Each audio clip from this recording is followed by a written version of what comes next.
l'oncofertilité peut toucher les hommes comme les femmes, et j'imagine que vous aurez des propositions différentes.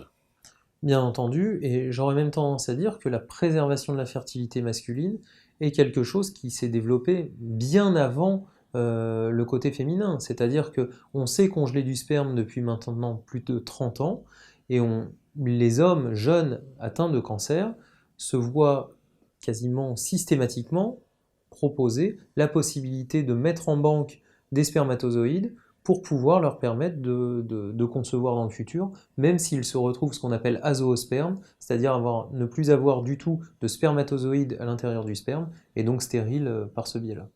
Et cela avant tout traitement de chimiothérapie.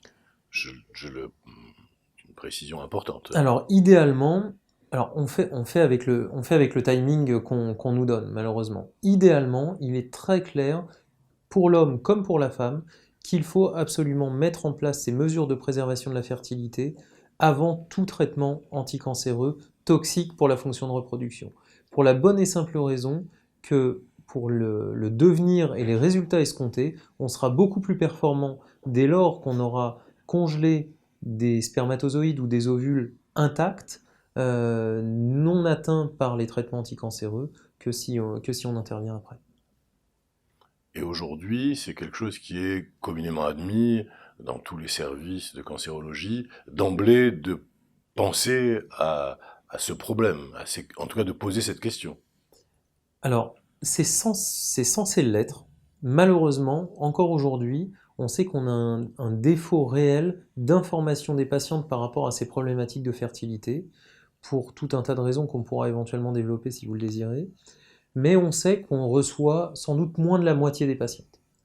Aujourd'hui, il y a, on va dire, 70% des hommes qui sont adressés, qui sont des candidats potentiels, qui sont réellement adressés en préservation de la fertilité, et sans doute moins de 50% des patientes. Pourquoi? Parce que, Parlons-en. parlons-en.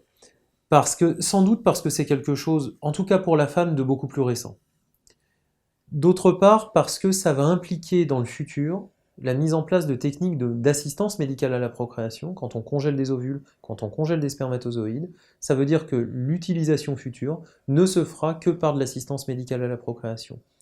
Alors, entre les oncologues qui connaissent pas forcément tout le process, ou qui ont des a priori par rapport à ça, que ce soit des a priori globaux sur l'assistance médicale à la procréation, ou sur les résultats qui sont pas forcément extraordinaires avec ces techniques-là, c'est pas des garanties, et ils ont raison dans ce sens, vont se dire pourquoi éventuellement perdre du temps pour quelque chose qui n'est pas une certitude derrière, et même si c'est important pour la qualité de vie, nous on est dans le traitement de l'urgence, on est dans le vital, la fertilité on verra après. Et il est là tout le problème, c'est que malheureusement on ne verra pas après.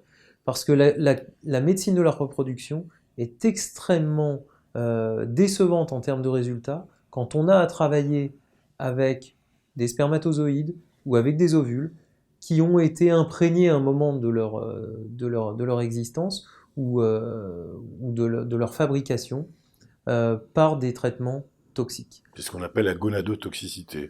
C'est exactement ça.